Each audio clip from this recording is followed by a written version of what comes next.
اللہ میری دوڑ تیری طرف ہے، چاہے میرے کام مخلوق کے راستے سے بنا یا براہ راست بنا، میں ان مخلوق اور میں محتاجوں کی پلٹن کے پیچھے نہیں چلتا۔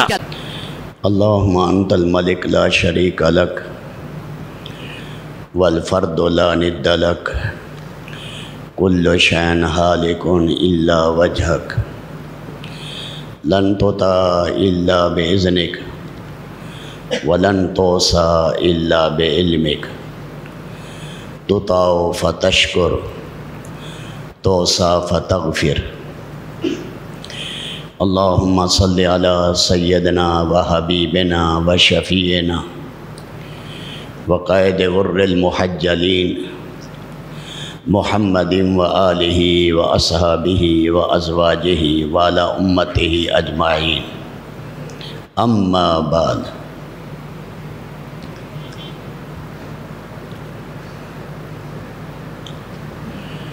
پاک نبی صلی اللہ علیہ وسلم نے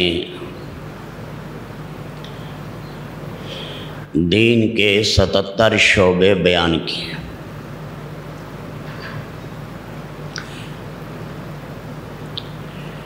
کچھ کا تعلق آنکھ سے ہے، کچھ کا کان سے ہے،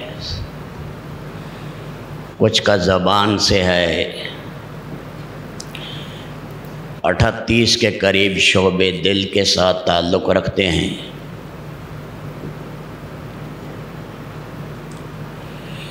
اور اسی طرح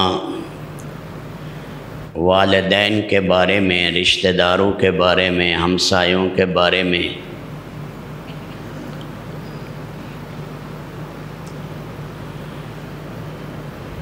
تو کامل مسلمان وہ ہوگا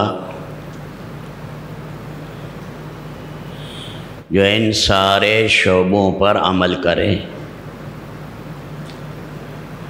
جہاں کمی ہے اس کمی کا ازالہ کریں تاکہ اللہ تعالی شان ہو ہمارے اندر ایمان کا کمال پیدا کریں۔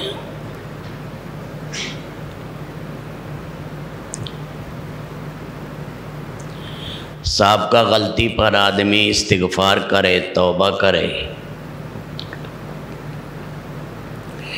اور آگے صحیح کرنے کی کوشش کرے، تو ان میں ایک چیز مسلمان کے حقوق ہیں، مسلمان کا اکرام ہے، مسلمان سے محبت ہے۔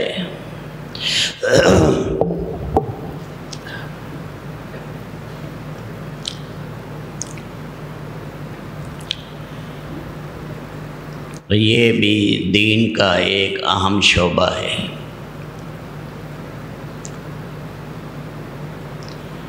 اپنے بڑے ہیں، بڑوں کا احترام کرنا، ورنہ بعض اوقات بڑوں کے سامنے صحیح آدمی پیش نہ آئے تو نیکی کے ضائع ہونے کا خطرہ ہے۔ بڑوں میں ماں باپ بھی ہیں، علماء کرام بھی ہیں، چچا ماموں بھی ہے، دینی مقتدی بھی ہیں، تو بڑوں کا احترام کرنا، اس ادب سے آدمی بلندی پر پہنچتا ہے۔ اگر سوء ادبی آ جائے اور آدمی ہر ایک کی تذلیل کرتا رہے اور ہر ایک کی توہین کرتا رہے اور ہر ایک کے عیب ڈھونڈتا رہے تو یہ آدمی پستی کی طرف جائے گا، نیچے گرے گا، اللہ رب العالمین کی نگاہ سے، اللہ کے نبی کی نگاہ سے گرتا چلا جائے گا۔ اب یہ صحابہ کرام کے چند واقعات ہیں، ہم دھیان سے انہیں سنیں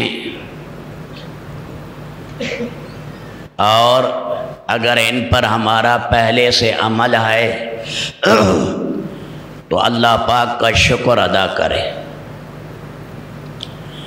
اگر عمل نہیں ہے اس کمی کو پورا کر دیں۔ اللہ کی رحمتوں کی جو کمی ہے انشاءاللہ وہ پوری ہو جائے گی۔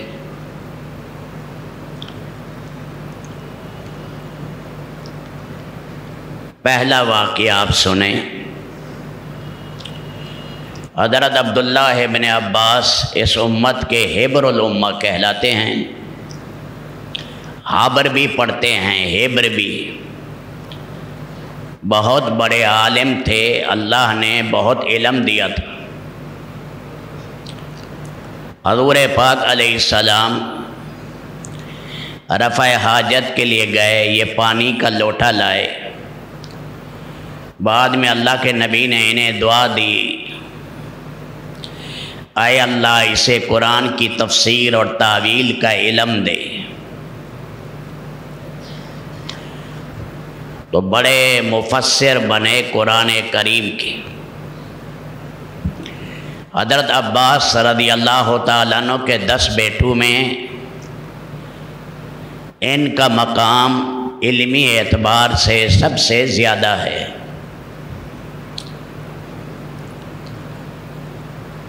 اور ایک صحابی ہیں زید بن ثابت رضی اللہ تعالیٰ عنہ، یہ کاتب وحی ہیں۔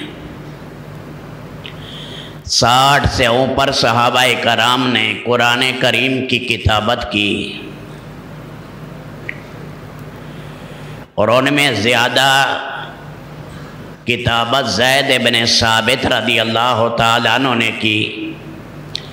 کتنا بڑا شرف ہے جنہیں وحی لکھنے کا، قرآن کریم لکھنے کے لیے اللہ کے نبی نے مامور فرمایا، تو کتنا اونچا اس کا مقام ہے۔ یہ زید بن ثابت رضی اللہ تعالیٰ عنہ گھوڑے پر چڑھنے لگے تو عبداللہ ابن عباس کا عمر تھے ان کی نسبت، انہوں نے گھوڑے کی رکاب تھامی، اکرام کی خاطر۔ حضرت زید ابن ثابت نے فرمایا، اے رسول پاک علیہ السلام کے چچا زاد بھائی، ایسا نہ کریں، یہاں سے ہاتھ ہٹا لیں۔ حضرت عبداللہ ابن عباس نے فرمایا، ہمیں اپنے بڑے اور علماء کی عزت کا یہی حکم دیا گیا ہے۔ حضرت زید نیچے اتر آئے، انہوں نے کہا اپنے ہاتھ دکھاؤ۔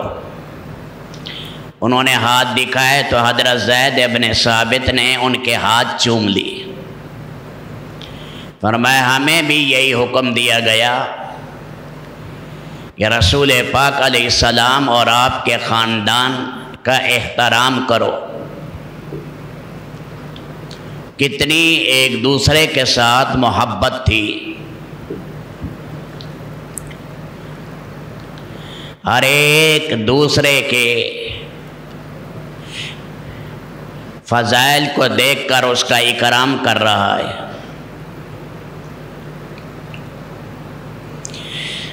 دوسرا واقعہ سنیں۔ 2 صحابی ہیں،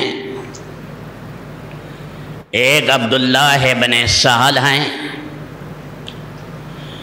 دوسرے حضرت محیصہ بن مسعود ہیں۔ یہ خیبر گئے، اللہ کے نبی صلی اللہ علیہ وسلم نے خیبر کی زمینیں یہود کو دی تھی، مزارعات پر، بٹائی پر دی تھی کہ کاشت یہ کریں گے، فصل آدھی ہمیں دیں گے، آدھی خود لیں گے۔ تو یہ حضرات وہاں خیبر گئے، خیبر میں باغات میں یہ تھے دونوں، لیکن ایک باغ میں جدا ہو گئے، وہ ایک باغ میں چلے گئے، وہ دوسرے باغ میں، عبداللہ ابن سہل ایک باغ میں چلے گئے اور حضرت محیصہ دوسرے باغ میں چلے گئے۔ بعد میں اپنے بھائی کو تلاش کرنے گئے، غالباً چچا زاد بھائی تھے، تو دیکھا عبداللہ ابن سہل مردہ پڑے ہیں، ان کی لاش پڑی ہے، کسی نے قتل کر دیا۔ وہ آئے اللہ کے نبی صلی اللہ علیہ وسلم کو یہ قصہ سنایا کہ ایسے ہم باغ میں جدا ہو گئے اور عبداللہ ابن سہل کو کسی نے قتل کر دیا، قاتل کو میں دیکھ نہیں سکا۔ اللہ کے نبی صلی اللہ علیہ وسلم نے فرمایا تم 50 آدمی قسم کھا لو کہ انہوں نے قتل کیا ہے، تو پھر ہم ان سے قصاص لیں گے۔ اس کو کہتے ہیں مقاسمت۔ پتہ نہ ہو قاتل کا تو قوم کے 50 آدمی قسم دیں، پھر ہم ان سے قصاص لیں گے۔ انہوں نے کہا یا رسول اللہ دیکھا تو ہم نے بھی نہیں قاتل کو۔ پھر آپ علیہ السلام نے فرمایا پھر یوں کر لیتے ہیں کہ یہود جو ہیں ان کے 50 آدمیوں کی قسم لیتے ہیں، پھر ان سے قصاص ٹلے گا۔ یہ کہنے لگے کہ یہ تو قوم یہود ہے، نبیوں کی قاتل قوم ہے، جھوٹ بولنے کی عادی ہے، یہ تو جھوٹ بول دیں گے۔ اللہ کے نبی صلی اللہ علیہ وسلم نے ان کے نقصان کی تلافی کے لیے اور فتنے کو ختم کرنے کے لیے اپنی طرف سے دیت اور خون بہا ادا کیا، 100 اونٹ دیے کہ یہ عبداللہ ابن سہل کی دیت ہے، خون بہا ہے۔ درمیان میں قصہ یہ پیش آیا جب اللہ کے نبی کے سامنے بات کرنے لگے تو جو قتل ہو گیا تھا اس کا بھائی تھا چھوٹا عبد الرحمن بن سہل، یہ بھی کھڑا تھا، ساتھ اس کے چچا زاد بھائی محیصہ اور حویصہ یہ بھی کھڑے تھے۔ بات یہ کرنے لگا چھوٹا عبد الرحمن بن سہل، اللہ کے نبی نے فرمایا بڑے کا حق ادا کرو، جب مجلس میں بڑے موجود ہیں وہ بات کریں۔ فرمایا ان کا حق ہے وہ بات کرے، کوئی بات ان سے رہ جائے پھر آپ بتا دینا۔ تو اس موقع پر ادب بتایا مجلس کا، بڑے بھی ہیں چھوٹے بھی ہیں، کہ بڑا بات کرے چھوٹے سنیں، پھر چھوٹے نے بات کرنی ہے بڑے سے پوچھ کر بات کرے، یا جو بات سن رہا ہے اسے اجازت لے کر وہ بھی بات کرے۔ یہ آداب بیان کیے اللہ کے نبی نے مسلمان کے بارے میں۔ ایک واقعہ آپ کے سامنے زید ابن ثابت کا بیان کیا، عبداللہ ابن عباس کا، اور یہ واقعہ ہے عبداللہ ابن سہل کا، حویصہ اور محیصہ کا۔ اب تیسرا واقعہ سنیں۔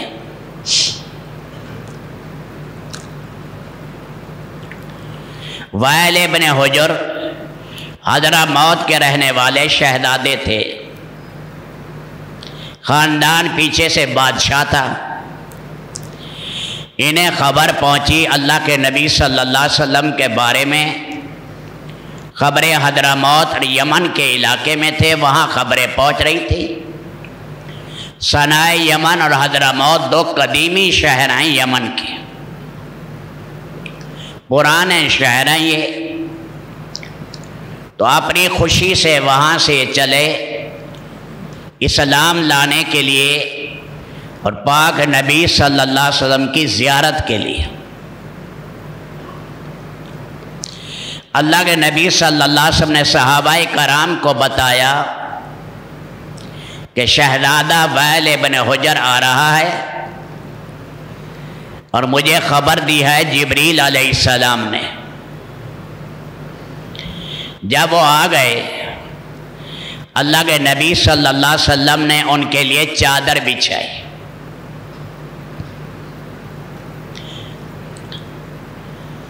انزل الناس علی منازلہم اکرموا کریم کل قوم، کسی قوم کا سردار آئے اس کا احترام کرو، یہ اللہ نے ہمیں حکم دیا۔ تو پاک نبی نے اپنی چادر مبارک بچھائی، فرمایا اس پر بیٹھو۔ جب وہ بیٹھے تو اللہ کے نبی نے گلے لگایا، ملے، اور حضرات صحابہ کرام سے کہا یہ وائل ابن حجر آئے ہیں، جبری نہیں آئے، اپنی خوشی کے ساتھ یہ ایمان لائے ہیں اور خوشی کے ساتھ یہ سفر کیا ہے۔ پھر آپ علیہ السلام جب خطبہ دینے لگے تو بعض اوقات خطبے میں اللہ کے نبی صلی اللہ علیہ وسلم کوئی بات بتا دیا کرتے تھے، جیسے صلح غطفانی آئے، اللہ کے نبی نے خطبہ ابھی شروع نہیں کیا تھا، فرمایا نفل پڑھے ہیں تحیت المسجد کے؟ نہیں، فرمایا پڑھ لو۔ وہ پڑھنے لگے، سارا مجمع اسے دیکھتا رہا، بزت الحیا، پرا گندہ بال تھے، پرا گندہ کپڑے تھے، اللہ کے نبی چپ کر کے بیٹھے رہے۔ پھر جب نفلیں پڑھ لی، پھر اللہ کے نبی نے خطبے میں ترغیب دی کہ فقراء اور مساکین پر صدقہ کرو۔ تو لوگوں نے کپڑے لا لا کر ڈالے اور آپ نے ایک جوڑا صلح کے غطفانی کو بھی پہنا دیا اور باقی اور غربا کے لیے رکھ لیے۔ خطبے میں یہ بات فرما دیا کرتے تھے۔ تو اللہ کے نبی نے خطبے میں فرمایا کہ وائل ابن حجر آیا ہے اور اس کے ساتھ نرمی سے پیش آنا، سختی سے پیش نہ آنا۔ اپنی خوشی کے ساتھ یہ ایمان لایا ہے۔ اللہ کے نبی نے فرمایا ادھر آؤ، میرے ساتھ ممبر پر بیٹھو۔ پھر ساتھ بٹھایا، اکرام کیا، پھر نماز پڑھانے لگے تو اپنے پیچھے کھڑا کیا۔ یہ اکرام ہے، کوئی مہمان آ گیا اسے آگے کھڑا کرنا ہے تو وہاں اللہ کے نبی نے کھڑا کیا۔ خیر یہ تو اللہ کے نبی نے ان کا اکرام کیا، امت کو تعلیم دی۔ اگلی ایک بات ہے وہ بھی میں مکمل کر دوں۔ کچھ عرصہ کے بعد وائل ابن حجر 20 دن یہاں رہے، پھر حضرموت جانے لگے۔ تو سیدنا معاویہ کو اللہ کے نبی نے ساتھ بھیجا۔ اس زمانے میں سیدنا معاویہ رضی اللہ تعالیٰ عنہ کانا سالوکن، غریب تھے، جوتی بھی نہیں تھی۔ انہیں کہا مجھے اپنے گھوڑے پر بٹھا دو، اس نے کہا نہیں، ہمارے ہاں یہ نہیں ہوتا کہ شہزادہ بیٹھے ساتھ اس کے غریب آدمی بھی بیٹھے۔ سیدنا معاویہ کبھی گھوڑے کی چھاؤں میں ادھر ہوتے، کبھی ادھر ہوتے، کبھی درخت کے سائے میں کبھی چلے جاتے، مشقت کے ساتھ سفر کیا۔ لیکن اللہ کے نبی نے بھیجا، کچھ نہیں کہا، چلے گئے۔ پاؤں زخمی ہو گئے حضرت معاویہ رضی اللہ تعالیٰ عنہ کی۔ اللہ کی شان، تلک الایام نداولھا بین الناس، دن عدلتے بدلتے رہتے ہیں۔ اسے کیا پتا تھا کہ میرے اوپر کیا آئے گا زمانہ، اور ایک زمانے میں یہ حضرت معاویہ یا امیر المومنین بن جائیں گے۔ تو جب حضرت معاویہ 19 سال شام کے گورنر رہے اور 20 سال امیر المومنین رہے مسلمانوں کی، اس موقع پر وائل ابن حجر ملنے آئے تو حضرت معاویہ نے انہیں اپنے ساتھ تخت پر بٹھایا، فرمایا یاد ہے میں تیرے ساتھ تھا گھوڑے میں اور تو نے مجھے دھوپ میں چلایا تھا، مجھے وقت نہیں بھولے گا۔ کہنے لگے درگزر کیجئے، نئے نئے مسلمان ہوئے تھے، کوئی جہلیت کی باتیں تھیں، آپ حضرات تو رسول پاک کی صحبت میں رہے، ہم کم صحبت میں رہے۔ تو اللہ پاک نے پھر دکھایا کہ جب اللہ نے انہیں نعمت سے نوازا تو انہوں نے پھر کیسے اکرام کیا۔ یہ 3 واقعے ہو گئے، چوتھا واقعہ سنیں۔ سعد ابن معاذ رضی اللہ تعالیٰ عنہ جلیل القدر صحابی ہیں، تیسری بیعت عقبہ میں حاضر ہوئے تھے، نوجبائے مدینہ میں ہیں، وہ بڑے بڑے آدمی جو اللہ کے نبی نے بڑے بڑے سردار مقرر کیے تھے نوجبا، ان میں شامل ہیں سعد ابن معاذ۔ بڑے ہیکل قسم کا قد تھا، گورے چٹے رنگ کے تھے سعد ابن معاذ۔ خندق کے موقع پر انہوں نے زرہ پہنی، زرہ انہیں آ نہیں رہی تھی، قد بڑا تھا، لوہے کی قمیص کمزور تھی، کچھ حصے پر آئی، بازو باہر نکلے ہوئے تھے۔ خواتین ایک قلعے کے اندر جمع تھی، ساری کٹھی، انہوں نے سوراخ سے دیکھا کہ سعد ابن معاذ جا رہے ہیں اور اس کے بازو جو ہیں کھلے ہوئے ہیں۔ اما جان حضرت عائشہ فرماتی ہم ڈر گئیں کہ کہیں یہود کا تیری سے نہ لگ جائے، اور یہ زیرہ ناقص ہے اس کی، باہر کا ہے، وہاں پر تیر لگا، خندق میں رگ اکحل پر بازو میں یہاں اندر آ کر تیر پیوست ہو گیا، اس کو رگ ہفت اندام بھی کہتے ہیں، اس پر لگا، لہو بہت بہا، علاج وغیرہ کیا گیا، کچھ خون تھما، انہوں نے دعا کی یا اللہ مجھے اس وقت تک زندہ رکھنا جب تک قریش سے لڑائی ہے، جب قریش سے لڑائی ختم ہو جائے پھر مجھے اٹھا لینا۔ اسی موقع پر اس سے پہلے احد میں بنی نذیر نقض عہد کر چکے تھے یہود، انہوں نے جلا وطن کیا گیا۔ بنی قریظہ نے معاہدہ کیا ہوا تھا، یہ مدینہ منورہ میں اوالی سے آگے جائیں، وہاں ایک کالا پہاڑ نظر آئے گا جیسے آگ نکلی تھی، یہاں بنی قریظہ رہتے تھے، مشرقی اور جنوبی علاقے میں ہے یہ جگہ بنی قریظہ کی۔ تو بنی قریظہ نے عہد توڑ دیا، مشرکین مکہ کے ساتھ مل گئے مسلمانوں کے خلاف ہو کر، اور انہوں نے کافروں کا ساتھ دیا۔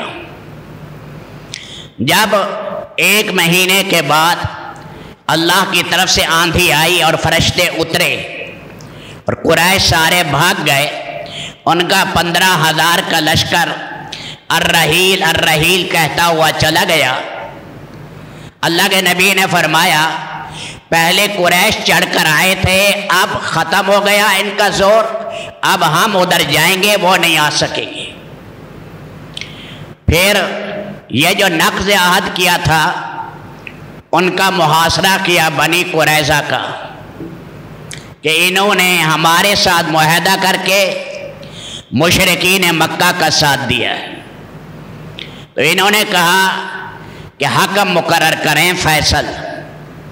اللہ کے نبی صلی اللہ علیہ وسلم نے فرمایا کس کو حکم مقرر کرے؟ انہوں نے کہا سعد ابن معاذ کو۔ سعد ابن معاذ جاہلیت میں اسلام سے پہلے ان کے دوست تھے، انہوں نے کہا وہ ہماری رعایت کریں گے۔ سعد ابن معاذ بیمار تھے، انہیں لایا گیا۔ سعد ابن معاذ نے کہا جو اللہ کا دشمن، جو نبی کا دشمن ہے، نقض عہد کیا، ان کی گردنیں اڑا دی جائے۔ اللہ کے نبی کا چہرہ کھل اٹھا اور آپ نے فرمایا اللہ نے بھی مجھے یہی حکم دیا ہے۔ بعد میں واپس آئے رات کو، کیونکہ خیمہ ان کا مسجد نبی میں لگا ہوا تھا، بیمار تھے تو وہ رگ اکحل جو تھی اس سے خون بہہ پڑا، نیچے فرش پر خون آنے لگا۔ بھاگ کر لوگ گئے، یا رسول اللہ سہل کا لہو بہ رہا ہے، سعد ابن معاذ کا لہو بہ رہا ہے۔ تو رسول پاک علیہ السلام آئے اور آپ علیہ السلام نے ان کا سر مبارک گود میں لیا۔ راوی کہتے ہیں میں دیکھ رہا تھا لہو کی چھینٹیں اللہ کے نبی کے چہرے اور داڑھی پر پڑ رہی تھی۔ آپ اسے گود میں لے رہے ہیں اور اللہ کے نبی کے آنکھوں سے آنسو آ گئے۔ فرمایا سعد جو کہتا تھا وہی ہوتا تھا۔ سعد نے اپنی جان اللہ کے راستے میں لگائی، یہ بہت محنت کرنے والا تھا اللہ کے دین کے لیے۔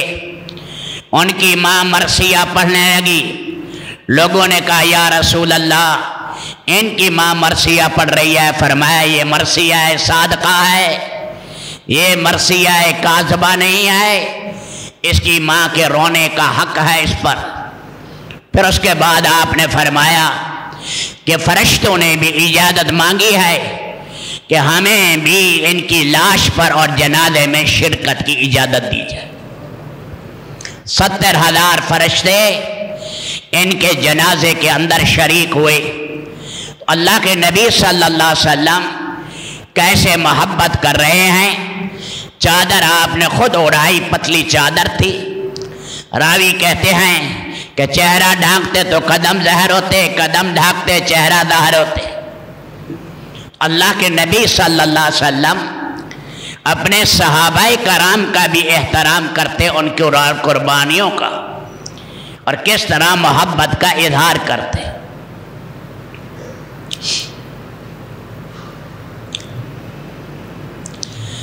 حضرت معاقیب صحابی ہیں، دوسی ہیں، قبیلہ دوس کے، بڑی قربانیاں ہیں۔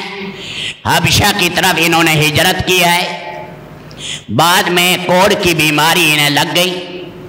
نیک آدمیوں کو بھی بیماریاں لگتی ہیں، لوگ کہتے ہیں جی نیک تھا کینسر ہو گیا، نیک تھا فلاح ہو گیا۔ دنیا دارالابتلاء ہے، کافر کے لیے بیماری چھوٹا عذاب ہے، بڑا عذاب آگے آئے گا۔ مسلمان کے لیے بیماری ابتلاء ہے، گناہ کی بخشش کا ذریعہ ہے۔ جیسے انبیاء کرام علیہ السلام میں حضرت ایوب علیہ السلام سخت بیمار رہے، چمڑے اور ہڈیوں کے علاوہ کچھ نہیں بچا۔ تو اس لیے نیک لوگوں پر بھی امتحانات آتے ہیں، اللہ یا تو ان کا تزکیہ کرتے ہیں یا ان کے مراتب کو رب العالمین بلند کرتے ہیں۔ عمر ابن خطاب انہیں اپنے ساتھ بٹھاتے تھے کہ تیری قربانیاں بہت ہیں، کوڑ کی وجہ سے نفرت نہ کر، کوئی اور آدمی ہوتا میرے اور اس کے درمیان نیزے کا فاصلہ ہوتا، لیکن تیرے مناقب ایسے ہیں، میرے ساتھ بیٹھ کر کٹھے کھانا کھو۔ مناقب کا خیال کیا جا رہا ہے۔ طفیل دوسی رضی اللہ تعالیٰ عنہ قبیلہ دوس کے ہیں، حضرت ابو ہریرہ بھی اسی قبیلے کے تھے۔ سارے قبیلے کو جا کر ایمان کی دعوت دی، اللہ کے نبی سے نشانی مانگی۔ آپ نے فرمایا اللہ اس کے چہرے میں نور پیدا کر دینا۔ پھر اس نے کہا اے اللہ اس نور کو میری اس لاٹھی کے کونے میں سرے میں کر دے۔ پھر اپنے قبیلے میں گئے، وہ ایمان نہ لائے۔ پھر کہا یا رسول اللہ میرے قبیلے کے لیے بد دعا کریں۔ اللہ کے نبی نے ہاتھ اٹھائے اور یہ فرمایا اے اللہ قبیلہ دوس کو ہدایت دے۔ قبیلہ دوس آپ کے دعا کی وجہ سے اس کے 80 گھرانے ایمان لائے، یا سارا قبیلہ ایمان لے آیا۔ بعد میں یہ مدینہ منورہ آئے اور پھر بقیہ زندگی انہوں نے مدینہ منورہ گزاری۔ سیدنا عمر ابن خطاب ان کے لیے بڑا اہتمام کرتے۔ صدیق اکبر کے زمانے میں جب طلحہ نے نبوت کا دعویٰ کیا اور سجا نامی عورت نے نبوت کا دعویٰ کیا، یہ انہی میں شریک رہے۔ پھر یمامہ میں مسیلمہ کذاب جو مدعی نبوت تھا، وہاں پر ان کی شہادت ہوئی۔ ان کا بیٹا عمر جو تھا، عمر ابن طفیل، وہ بھی بہت قربانی دینے والا تھا، اس کا ایک بازو کٹ گیا۔ عمر ابن خطاب کے سامنے آیا، فرمایا آؤ کھانا کھاؤ۔ وہ سمجھنے کہ میرا لہو بہہ رہا ہے اور میرا بازو کٹا ہوا ہے، عمر نفرت کریں گے۔ فرمایا اپنے دوسرے ہاتھ سے کھانا ملاؤ، ہمارے اس مجمع میں ایک ایسا آدمی موجود ہے، ابھی وہ یہاں ہے، اس کا ایک عضو جنت میں جا چکا ہے۔ فرمایا تمہارے اور تیرے باپ کی بڑی قربانیاں ہیں، میرے ساتھ بیٹھ کر گھن نہ کرو، اور میرے لیے سعادت ہے کہ تمہارے ساتھ بیٹھ کر کھانا کھاؤ۔ اور بعد میں یہ یرموک کے علاقے میں عمر ابن طفیل بھی شہید ہوئے۔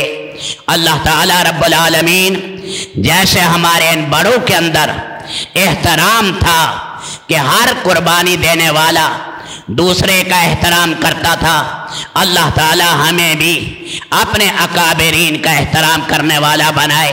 جیسے حدیث میں آتا ہے البرکت مع اکابرکم، برکت جو ہے تمہارے بڑوں کے ساتھ ہے۔